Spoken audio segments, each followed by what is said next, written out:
Hi guys, myself Ankit. In this video we shall see another problem on LeetCode, path sum. So given the root of a binary tree, an integer target sum, return true if tree has a root to leaf path such that adding up all the values along the path equals to target sum. So a leaf is a node with no children.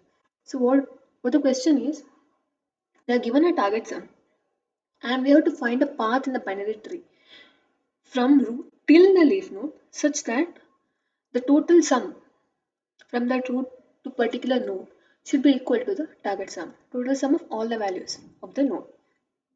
So if we take the example, so 5 plus the given target sum is 22. So 5 plus 8 will be 13. Then 13 plus 4 will be 18. So 18 plus 1 will be 19. So 5 to 1, this path sum will give you 19, which is not equal to target sum. So this cannot be an answer. So let's take another path sum. Let's say this 5, 4, 11 plus 2. This win total will become equal to 22. Hence, this is the target sum present in this particular tree, and we have to return true. If the target sum is present by summing up the values of all the nodes from the root to the leaf. So, what is the approach to solve the problem? So, let's start with the base case first. So, what will be the base case? What if the tree is empty? Root itself is empty. What will be the case then? So, if root is empty, let us root is equal to null. Then we have to return false because in target sum they might have given some number, right? So that will not be equal to any of the node values, some of the node values in that tree. So you return false. That is the first base case. So another case will be, so what if the tree has only one node as 5 and there is no left and right nodes, only one node is present. So in this case, what is the target sum? Well, nothing but root value equal to root value. So if root dot left and root dot right both are null, both are null, root dot left and root dot right are null, that means our tree has only one node, then we have to check if target equal to root value. So if target is 22, is it equal to 5? No. Then in such case we have to return false again. So these are the two base cases. So two base cases which we need to handle. Next comes in, what if these two becomes wrong? If this becomes wrong, see now, first we have checked whether root is equal to null. We start from here, 5. Is root equal to null? No. So this condition is not there. Again check here whether root dot right is null or root dot left is null, and not or and both conditions should be. No, that is also false. So the third case will be, now you know the target sum is 22, 22, and now currently the sum is 5. So the next root dot left and root dot right, the subtrees, for these two subtrees, we have to look for the target sum 22 minus 5, right? That is nothing but remaining sum. That is nothing but 17. So once you get the root value, if these two becomes null, first um, calculate remaining sum. That is nothing but target sum minus root value. Okay, target sum minus root value. So that is 17 here. Now we have to check whether 17 is present in the left subtree or the right subtree. Either of them can be true, right?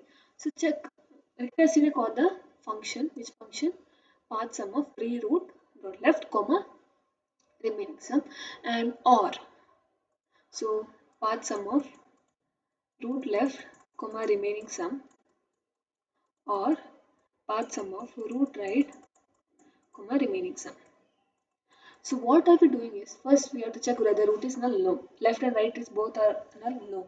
So next recursively call root dot left and root dot right. Either of the trees is containing the remaining sum, that is the target sum minus the 5.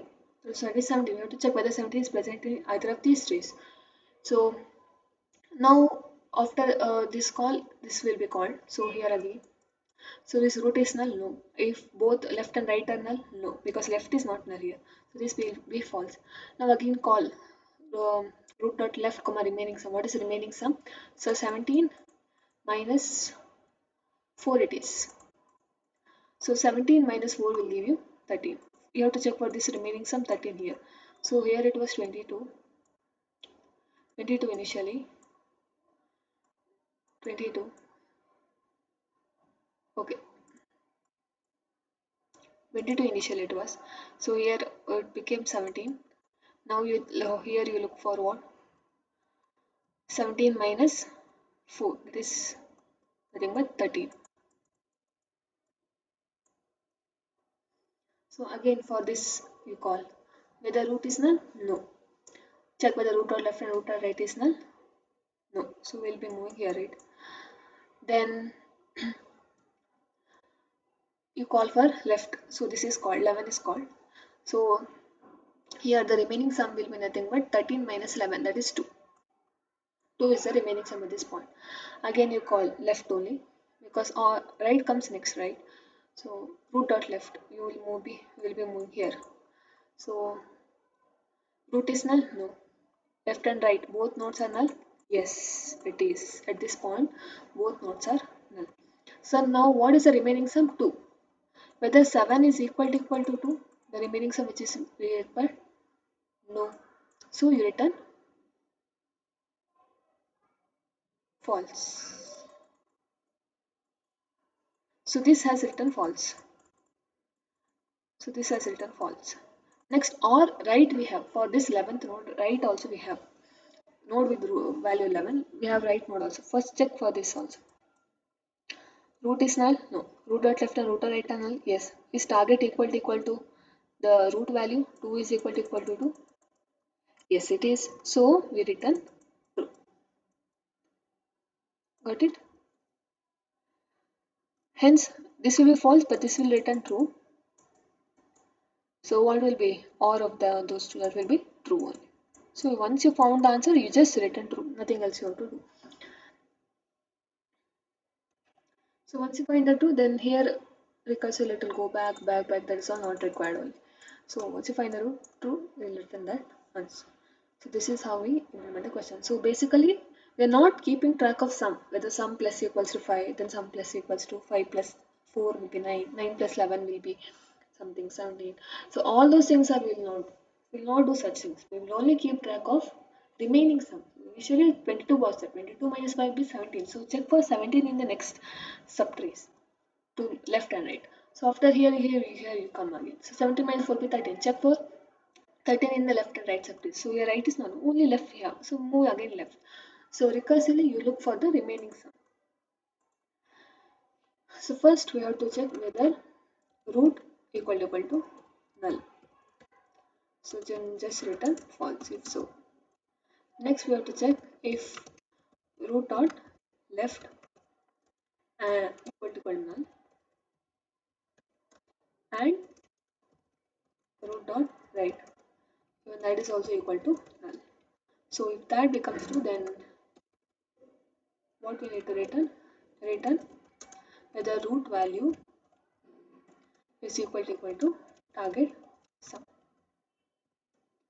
So if this doesn't happen, next we have to calculate the remaining sum.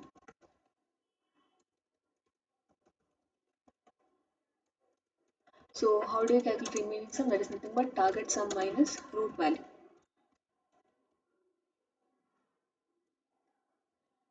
So once you have this, now call return has path sum of root dot left, then comma the remaining sum, or again check for the same path sum in right subtree, root dot right comma remaining sum. Yes, we shall run this.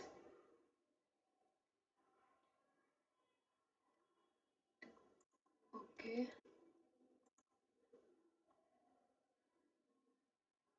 Yeah. So for Java also the same code. Instead of arrow mark, you use the dot pointer there. Yeah. We'll submit this also. Yes, successfully submitted. If you understood the concept, please do like the video and subscribe to the channel. We'll come up with another video in the next session. Until then, keep learning. Thank you.